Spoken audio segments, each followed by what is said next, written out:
গাজীপুর এবং সাভার থেকে আমাদের সাথে যুক্ত হচ্ছেন আমাদের সহকর্মীরা। শুরুতেই যেতে চাইবো গাজীপুর, সেখানে আছেন আমাদের সহকর্মী মাহমুদা শিকদার। মাহমুদা শিকদার, আপনার কাছে জানতে চাইবো যে সরকারের সাথে বৈঠকের পরও সব কারখানা চালু করা কেন গেল না এবং কোনো ধরনের অস্থিরতা রয়েছে কিনা বিস্তারিত জানাবেন। আপনি জানেন যে গাজীপুরে গত কয়েকদিনে শ্রমিকদের যে আন্দোলন, সেই আন্দোলনে কিন্তু থেকে গাজীপুর উত্তাল হয়েছে এবং তার পাশাপাশি মহাসড়কে যে যান চলাচল সেটি বাধাগ্রস্ত হয়েছে।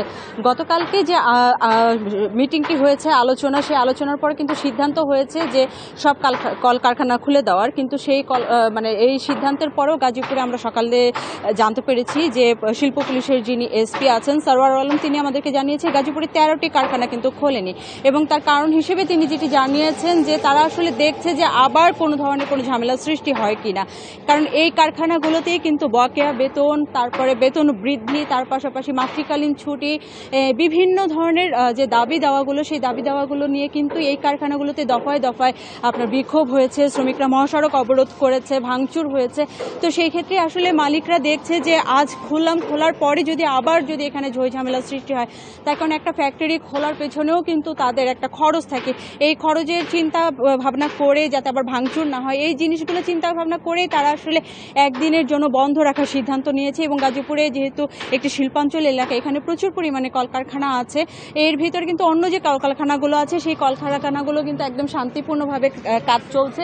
ওয়ার্কাররা সকাল থেকেই তাদের কর্মস্থানে যোগদান করেছে, কিন্তু এখন পর্যন্ত অন্য কোথাও কোনো ঝই ঝামেলা নাই, মহাসড়কে কোনো ধরনের অবরোধ নেই। তবে এই 13টি কারখানা হয়তোবা আজ না হলেও কাল হয়তোবা খুলে দেবে বলে আমাদেরকে শিল্প পুলিশ থেকে জানানো হয়েছে। সেটা এই ছিল গাজীপুরের যে বর্তমান পরিস্থিতি, সেই বর্তমান পরিস্থিতি সম্পর্কে সর্বশেষ তথ্য। মাহমুদা শিকদার, আপনাকে ধন্যবাদ। এদিকে সাভার থেকে আমাদের সাথে যুক্ত আছেন সহকর্মী শফি মাহমুদ। শফি, জানাবেন সরকারের সাথে বৈঠকের পরও সব কলকারখানা চালু করা কেন গেল না বিস্তারিত, এবং কোনো ধরনের বিশৃঙ্খলা দেখছেন কিনা? সেটা সকাল থেকে আমরা যেটি দেখেছি, শিল্পাঞ্চলে কিন্তু কর্মপরিবেশ বিরাজমান ছিল এবং আমরা কারখানাগুলোতে শ্রমিকদের যথাসময়ে উপস্থিত হতে দেখেছি। পরবর্তীতে শিল্প পুলিশের সাথে কথা বলে এবং শিল্পাঞ্চলে বেশ কয়েকটি পয়েন্ট ঘুরে আমরা যেটি জানতে পেরেছি যে আজও প্রায় 19টির মতো কারখানা বন্ধ রয়েছে। তার মধ্যে 14টি কারখানা বন্ধ রয়েছে 13-র এক ধারা মতে শ্রম আইনের, এবং বাকি 5টি কারখানা আজকে সাধারণ ছুটি ঘোষণা করা হয়েছে। এবং এই বিষয়টি নিয়ে আমরা শিল্প পুলিশের সাথে কথা বলেছি।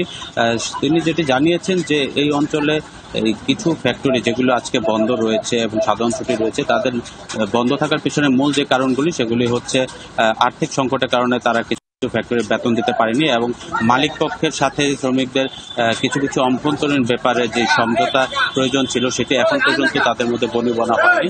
সেই বিষয়গুলির কারণে আজকে এই বন্ধ রয়েছে। এবং আরেকটি বিষয় তিনি জানিয়েছেন, তারা কিন্তু দফায় দফায় চেষ্টা করছেন, মালিক পক্ষের সাথে কথা বলছেন, শ্রমিকদের সাথেও কথা বলছেন এবং আজকে সারাদিনই তারা কথা বলবেন।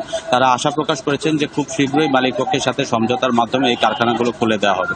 এবং এই যে 19টি কারখানা, এর বাইরে এই আশুলিয়া শিল্পাঞ্চলে অন্যান্য যে কারখানাগুলো রয়েছে এবং সাভার অংশের যে কারখানাগুলো রয়েছে, সবগুলো কারখানায় কিন্তু শান্তিপূর্ণভাবে কাজকর্ম চলছে। পুলিশের নজরদারির পাশাপাশি সেখানে আমরা দেখতে পেয়েছি যৌথ বাহিনী টহলও অব্যাহত রয়েছে। এখন পর্যন্ত কোথাও কোনো ধরনের অপ্রীতিকর ঘটনা ঘটেনি এবং কোনো ধরনের কারখানার সামনে থেকে আমরা জানতেও পারিনি যে কোনো ধরনের সমস্যার সৃষ্টি হয়েছে।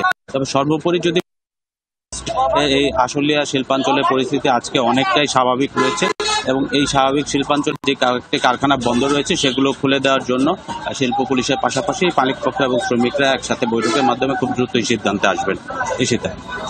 শফি, আপনাকে ধন্যবাদ।